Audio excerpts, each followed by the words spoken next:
Well, hello. I'd like to welcome you to another exciting episode of Pens in Use. This is the show where I talk about the fountain pens and inks that I've been using throughout the week. So, let's dive into it.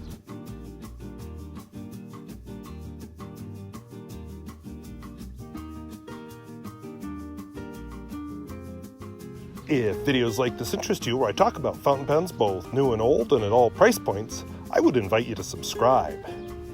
And what are your opinions on YouTube advertising? We'll talk about that later in the video, so let us know down in the comments. Let's dive into the pens. So these are the pens and inks that I have in use this week. I have a Lamy 80, Platinum President, Pelikan 400 NN, Nakaya Decapod Twist is back, a Pelikan MK10, a Pelikan M800, Visconti Mirage, a Sailor, drew a blank there for a second, sorry, Sailor 1911 Standard, a Platinum 3776 with the Shungyo finish, and a Columbus 65. And once again, I'm feeling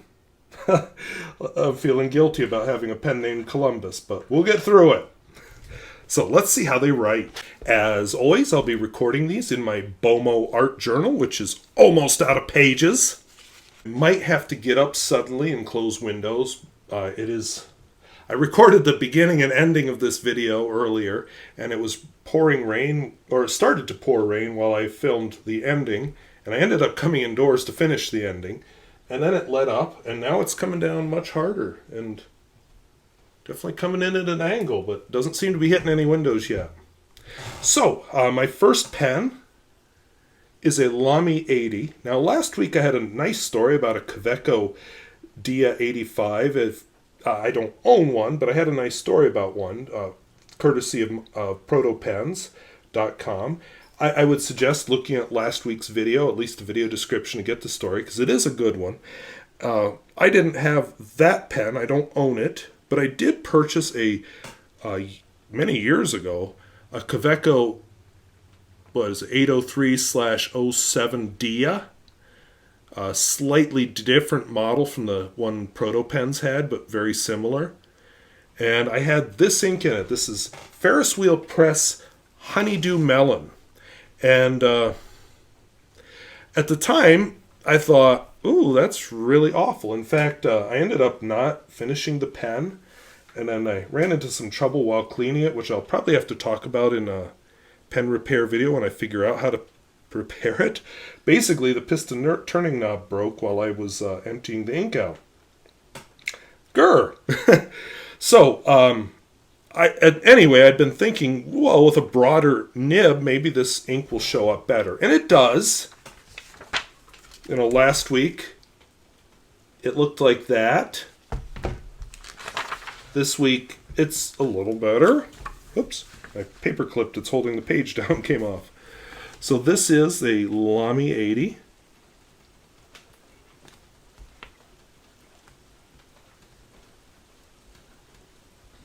Double broad. I don't know if you can hear that. Lamy 80 double broad, and kind of a, I don't know, it's a relative of the Lamy 2000, I think.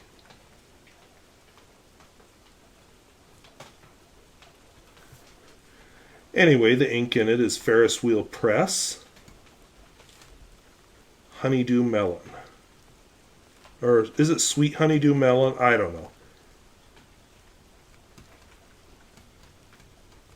And I'll give the color this. I think the color is very pretty. I love the actual color as a color. As far as writing, even in what is a fairly wet, very wide, very impressive nib, not so much. Maybe if I was more artistic, I could find some good use for it, because, like I said, beautiful, beautiful color. My next pen is a Platinum President, which has just a wonderful President nib. I had mine ground by Dan Smith of the Nibsmith to a cursive italic broad. And I am going to go close a window. You can't see it, but the sunlight is streaming in my west window. The yard is brightly lit by sunlight, and the rain was coming in the east windows. Oh, isn't it fun? All right, so anyway, I was about to write with this Platinum President.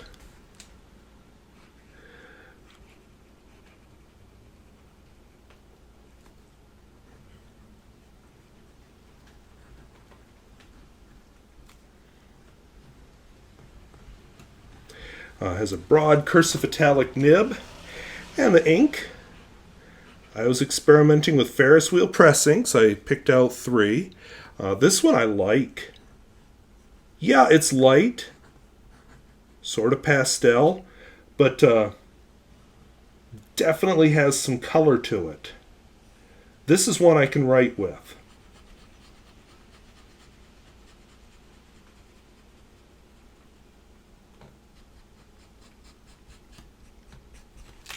My square got kind of messed up there, but we'll live.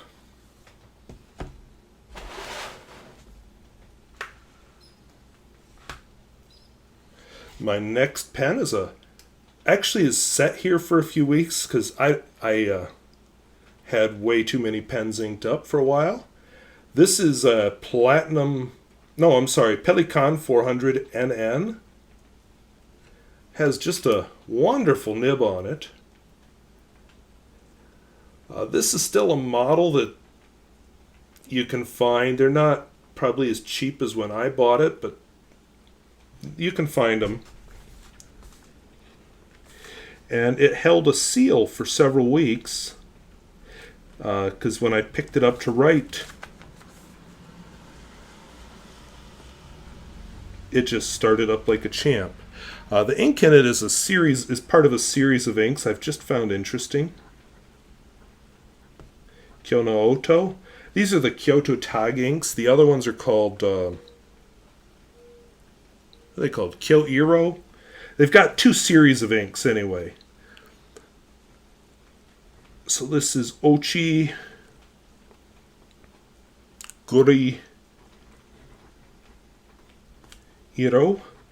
which I forget what that stands for, but I remember the iro is color.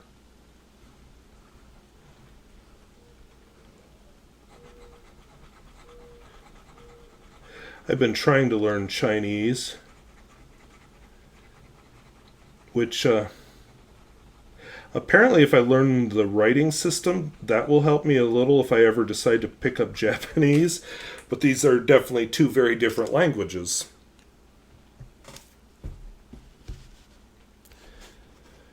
My next pen is Japanese.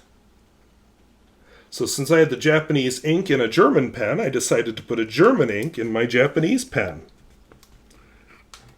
Nakaya, Decapod, Twist,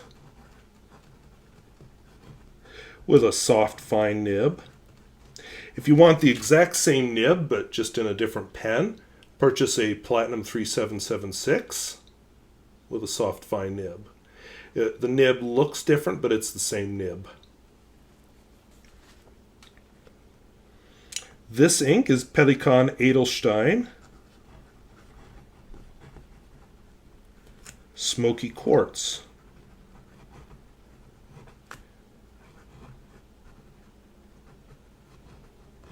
And visually, I'm not seeing a whole lot of difference here. Maybe you are?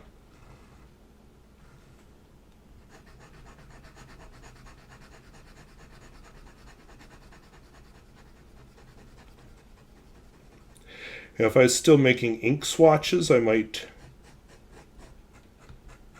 enjoy that. Just seeing them put on with the same pen in the same way You can compare them. Actually, there's a website. I'll try to remember to put a link down below. Chris Sains and I forget the other guy's name put it together where they have ink swatches of a bunch of inks, and they're crowdsourcing ink swatches of other inks. They've got kind of some standard guidelines for making ink swatches, and I have been thinking about contributing. Inks aren't really my thing, but you know, I have some weird ones, so it might be kind of fun to contribute to it. We'll see. My next pen, I actually had to ink it up last night, so this really hasn't been in use long. This is a Pelikan MK10, which I haven't used in a while. The reason I inked it up last night, a couple of weeks ago I did a video where I did just a whole bunch of different black inks. And the result was I had way too many fountain pens inked up all over the place. Because I want to say I'd had 16 different black inks inked up. So I've been doing a lot of writing lately. And last night I used up the last of those pens. And but I need black ink right now. So I had to ink something up with black ink. So I hadn't used this pen in a while, so I thought, well, let's give her a try. I had a different black ink. I had maybe it's the same. I don't remember what was in it. I had a Pelikan Selvexa 21, which has a gold nib. This one's just a steel nib, I think. Inked up, and so it reminded me I haven't used this one in a long time.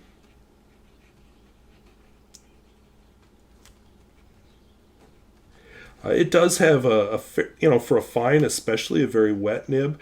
This is one that might actually do decently as a fine nib with this Honeydew Melon, as best as you can with that color. This is Lamy Black Ink, which a couple of years ago I did a video on black inks. I ended up saying my favorite of them was Lamy Black. My heart was set on Aurora Black. I actually expected the Pelikan Black to win, and it was Lamy Black that actually did the best on the majority of my tests, which was interesting. Now, this pen has been sitting out for a while because for a long time I thought it had a leak somewhere here around the ink window. That I could talk about dealing with that, but so far, no leak. So I'm kind of wondering if in the process of capping it, I do see blue ink around this lip here. I'm wondering if in the process of capping it, maybe the nib touches that, and that's where that ink is coming from. I don't know. I am almost out of Lamy Black, so I'll probably decant some other kind of ink into the Lamy Black or into the Lamy bottle because I love their bottles. If you have a Lamy bottle, don't throw it away. They're great.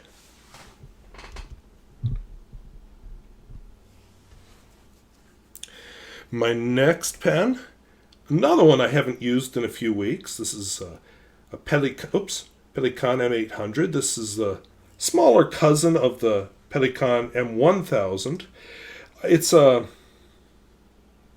smaller nib, not as big of a pen, but I'd say maybe a little more comfortable in the hand. And I have not used it in a few weeks, and you just saw how well it started up. Did I use it last week? I don't think I did. I don't remember it. Nope, I didn't. Yeah, I think... the last time I used it was June 19th. So this is a broad nib. The ink was actually given to me by a pen pal. He just sent me a sample, but that's okay. Montblanc limited edition golden yellow.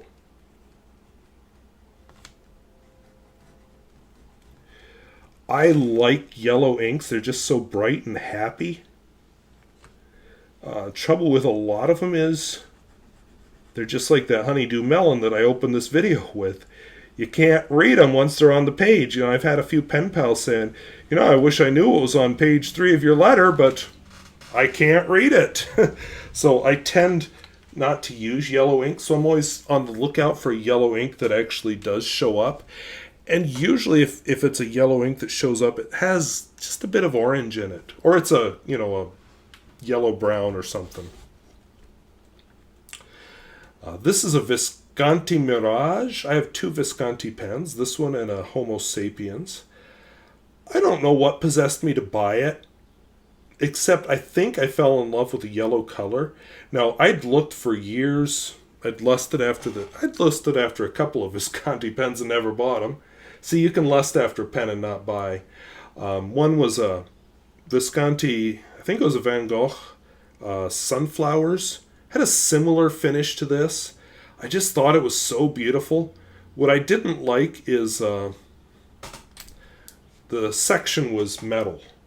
I just had a comment today about somebody talking about his Parker Sonnet, and he was saying that it's one of with the gold section, not the black plastic sections, and he was complaining that it's rusting, which surprised me because Parker is a good pen, whatever you think of their excitement value. They're well-made pens.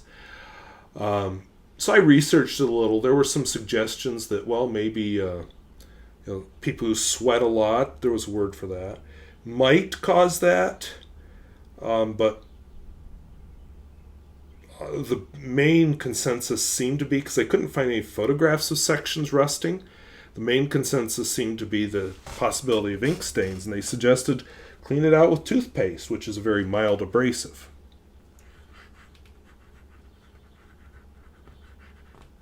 So this is a Visconti not Homo sapiens, Mirage. It has a broad nib on it.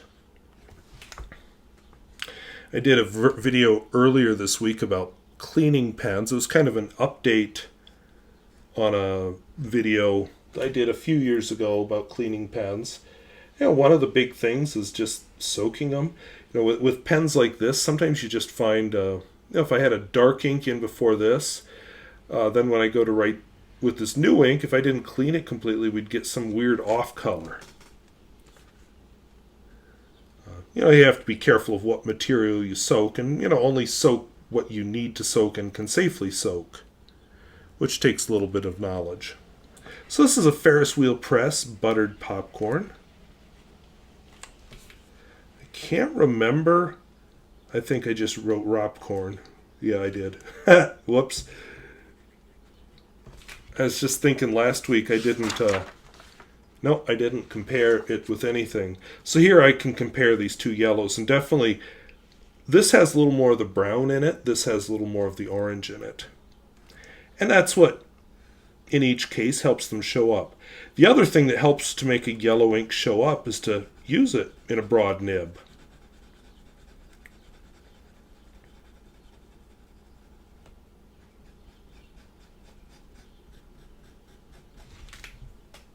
Which this is.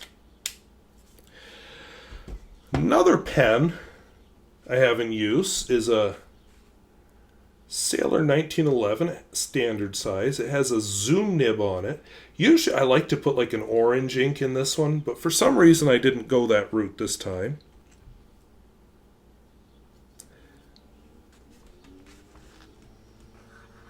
I put it in ink I have used only occasionally.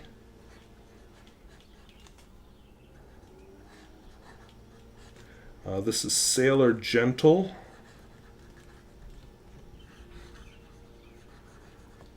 Pêche.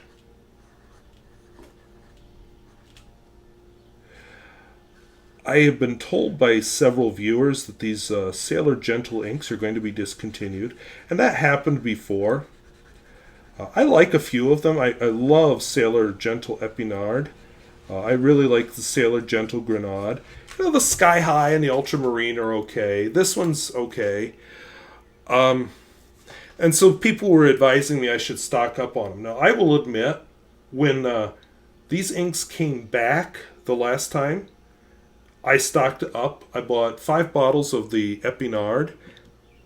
And 6 bottles, because one of them is sitting right here on my shelf.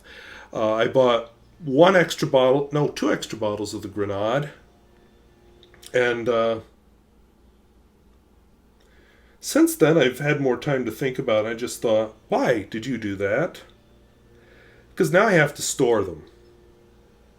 Now, I think if I don't open the bottles, they'll probably be okay.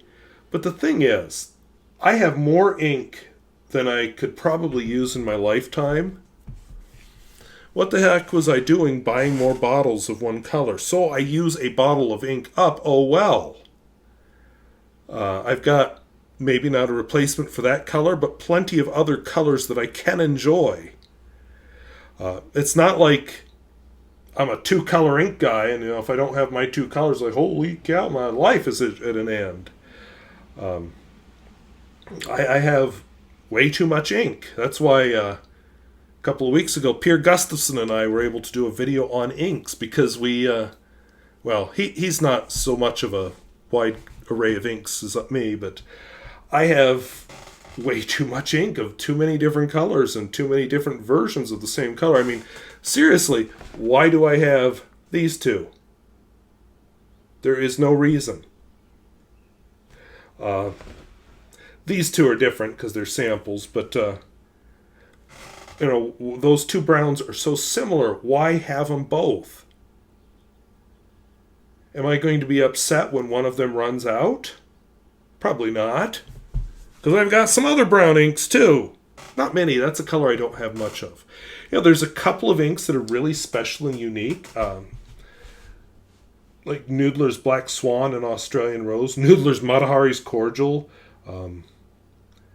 I would like to say Sailor Epinard, but there are some that are actually kind of close to that. But I just like that Sailor Epinard. So sue me.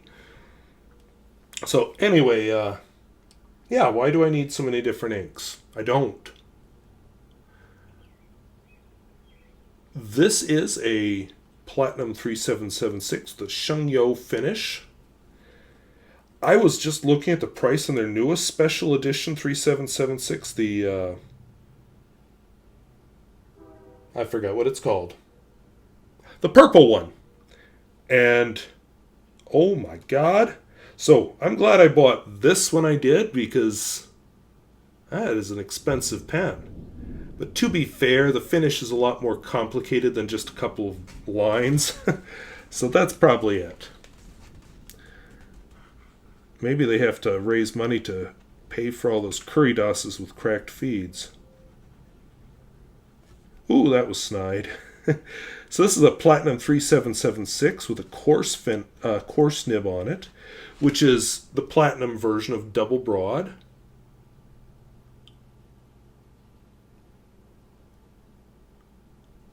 And the ink in it is another Sailor Jentle ink.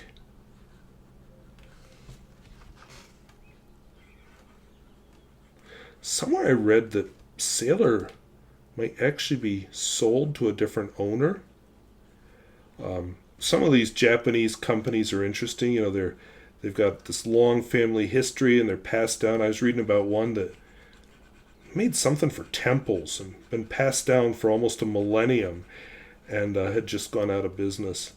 So, we'll see what happens with Sailor. Sailor has a very wide array of inks. I really started discovering their wide array just about the time that I decided to cut back on how much ink I have and stop buying so much. But really this fountain pen thing, if you're here, you really are into it, because why else would you watch a video like this if you're not into fountain pens? But really it's a very niche business. Niche? I forget which way you say it. And anyway, it's a very niche business, and I don't imagine it's very profitable. Pilot is a big company, or Pelikan, in part because they don't just make fountain pens. Sailor, I don't know. And a lot of manufacturers like this one, Columbus, just have dried up over the years. We've had, just since I've been in the hobby, there have been pen makers dry up. Right now, one of the interesting things is we're starting to see some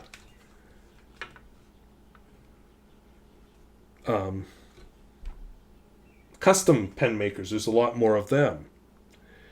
But yeah, a lot of the small manufacturers have just disappeared. So this is Platinum Classic. Cassis Black. What I like about this brand of ink, it's an iron gall ink, and it just changes color as you write. It also has nice shading in the right pen, and it does very well on lower quality paper as far as I've seen. It doesn't have huge problems with feathering or bleed through.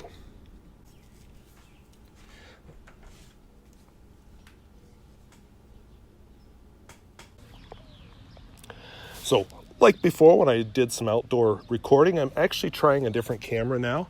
I think I'm on frame, but I'm using a cell phone to record my audio. I can kind of see a preview. I've got my iPad here. It's a very old iPad, but it still runs that camera. And so hopefully I'm in frame and you get some lovely hollyhocks and whatever these things are. And I'm sitting, I think, directly in front of the lilies, so you don't get to see them. But anyway, a couple of things. First thing, I got a mask. I think I've shown it to you before, but I haven't modeled it.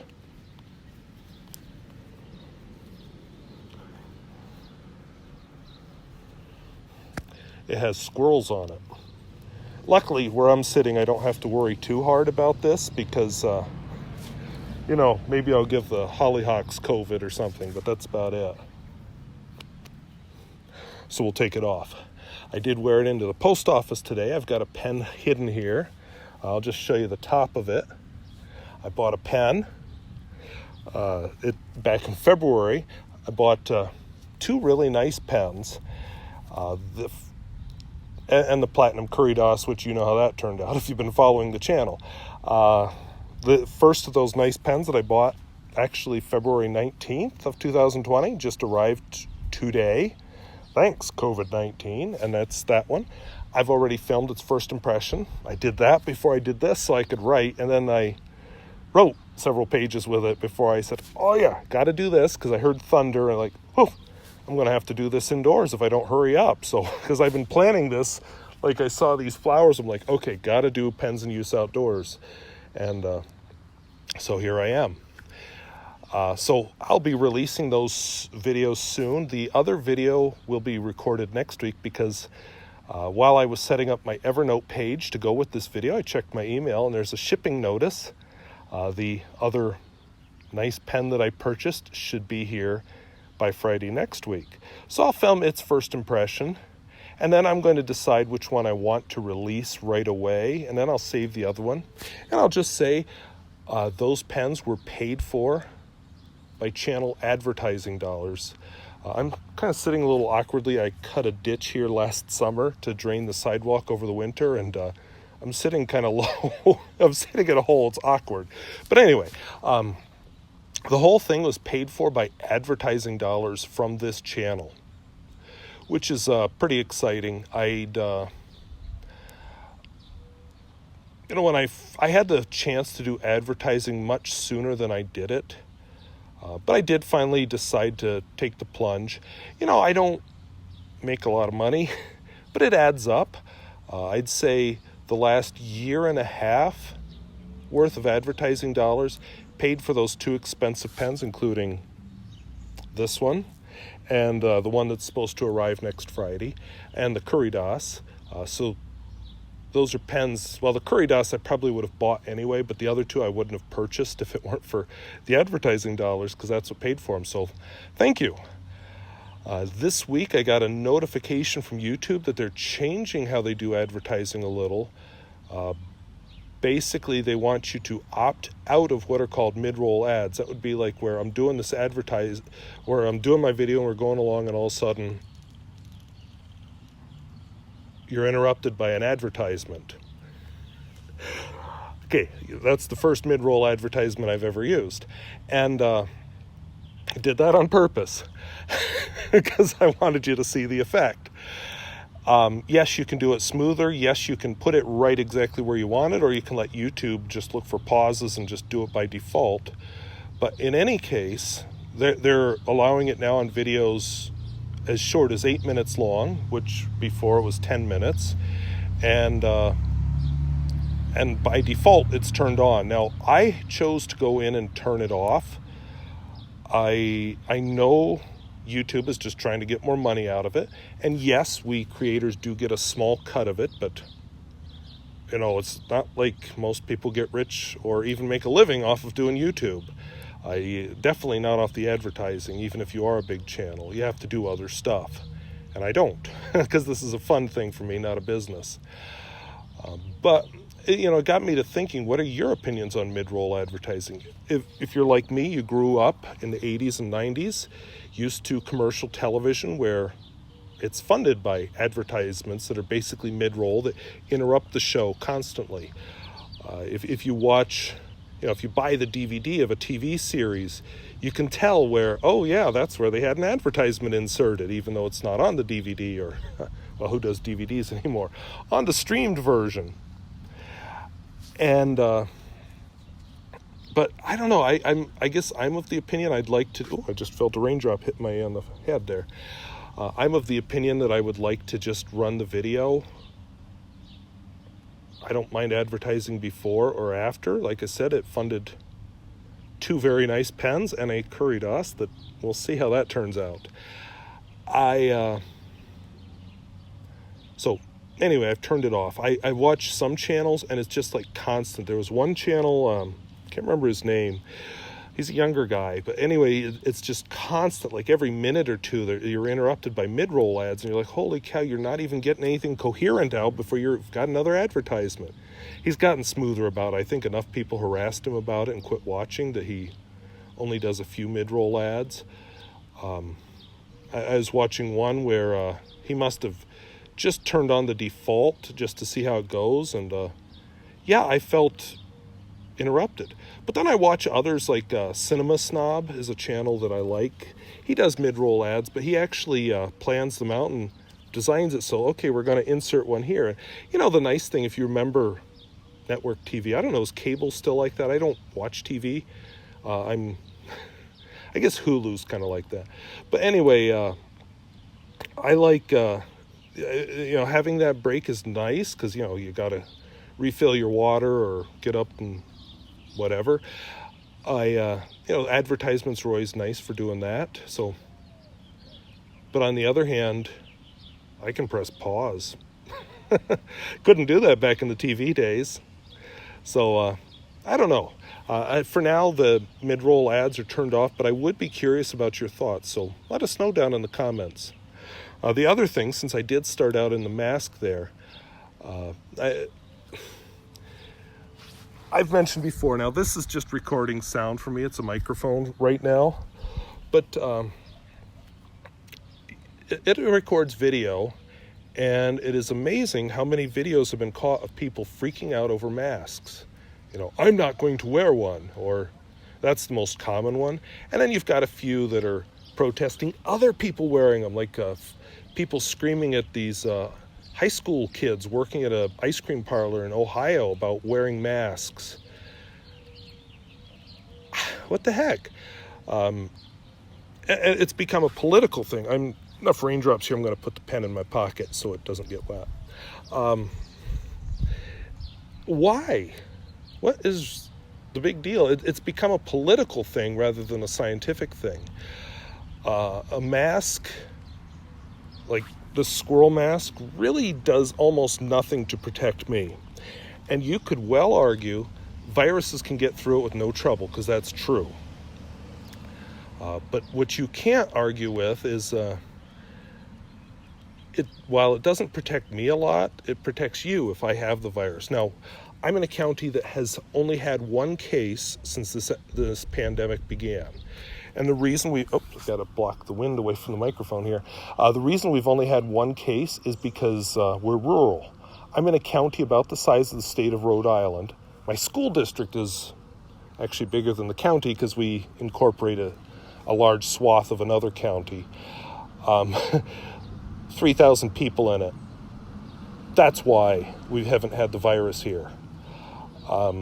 Not to say it's not going to come, and if it does come, it's going to be bad because nobody's taking precautions. I was at the post office today. Guess who was the only one wearing a mask?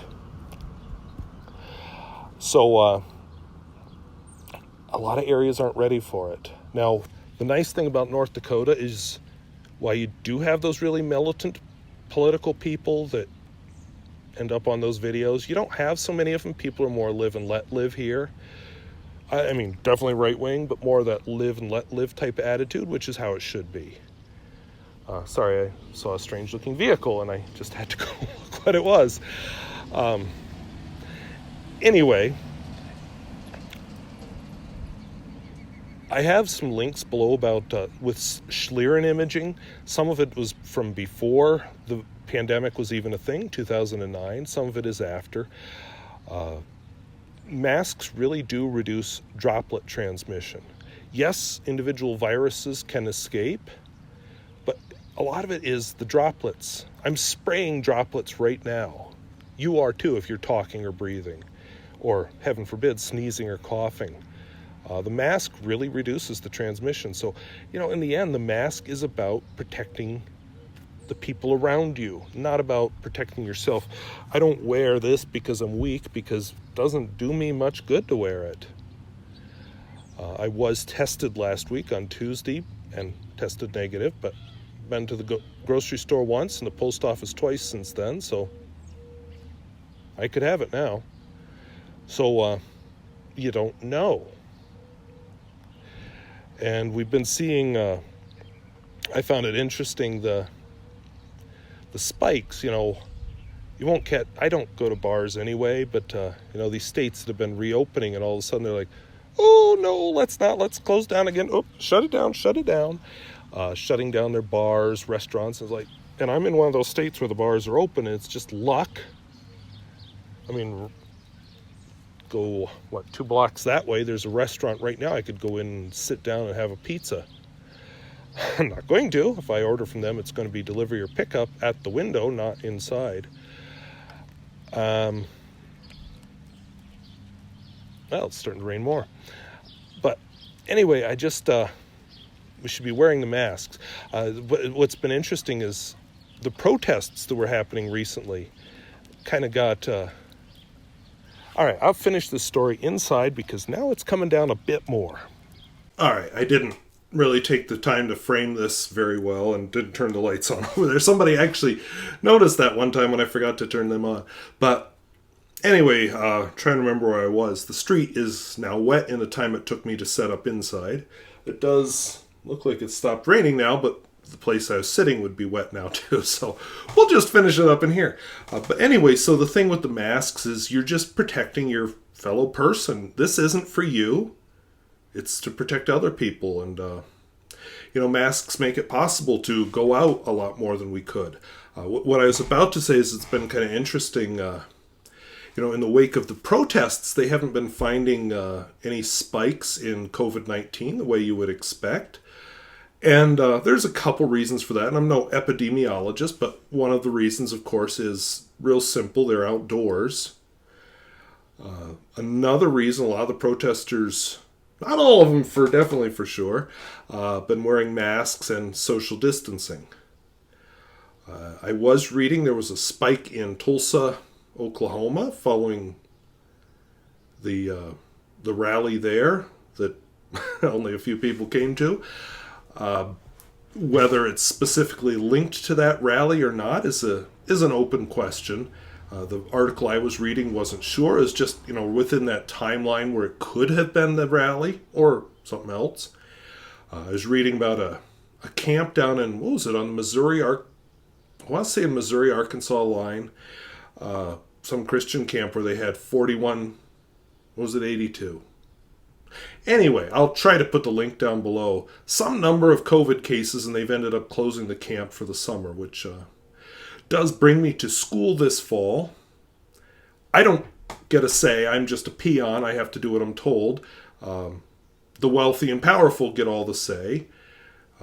Not necessarily the experts in epidemiology either, whether the school's open or not. We have certain politicians pushing for a 5-day-a-week, fully normal school year. Others saying, let's do a hybrid. Others saying, no, it's not time yet. I wish I could be sure that all decisions made would be based on science rather than politics. But with the people we have in charge right now, I can't be sure of that. I think it's unfortunate when the CDC gets pressure to change its recommendations, because that shouldn't happen. What the CDC recommends should be a purely scientific recommendation.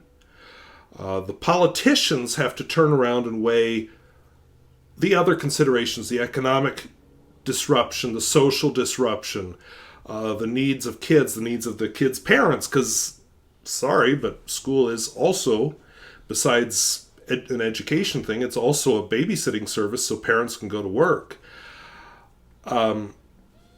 Politicians that are in charge have to weigh all those recommendations, and it is really sad when you have politicians wanting these specialists to recommend what's in line with their politics. That should not be. And it is a political risk when you go out there and say, yes, I know the health recommendations, but it will destroy our economy. I can respect a politician who's willing to do that. Can't respect a politician who wants the recommendations to change. Anyway, those are my thoughts on COVID-19. So wear your mask. I don't care. There are so few people with medical conditions where they can't. And if you have one of those medical conditions, do us all a favor. Call into the business and have them do curbside delivery. Most of them will do that. My little small town grocery store will do that. You can pick it up without leaving your car. Then you don't have to wear a mask. So wear it. So if videos like this interest you, where I talk about fountain pens both new and old and at all price points, I would invite you to subscribe. And I did bring up mid-roll advertising because that was the one that really concerned me. You know, I'm particularly interested in your thoughts about mid-roll advertising. Do you like it or do you hate it? Sorry, had to do that again. If it's done smoothly, do you like it or hate it? Let us know down in the comments. And, you know, what are your thoughts on other types of advertising? Do you hate the advertising before or after? Maybe you have the, what's it called? YouTube Red? The one where they subscribe, they pay a subscription to YouTube and don't get advertising. Maybe you do that just to avoid the advertising. Anyway, let us know down in the comments. I'm curious overall on your thoughts for advertising. I know YouTube has to make money at doing this. And it's nice because I can buy, we'll do it one more time. I can buy a nice pen or two once in a while or new equipment for this channel using YouTube income. So I do like my tiny cut of it. So let us know down in the comments. So I want to thank you for watching. We'll talk to you later. Bye-bye.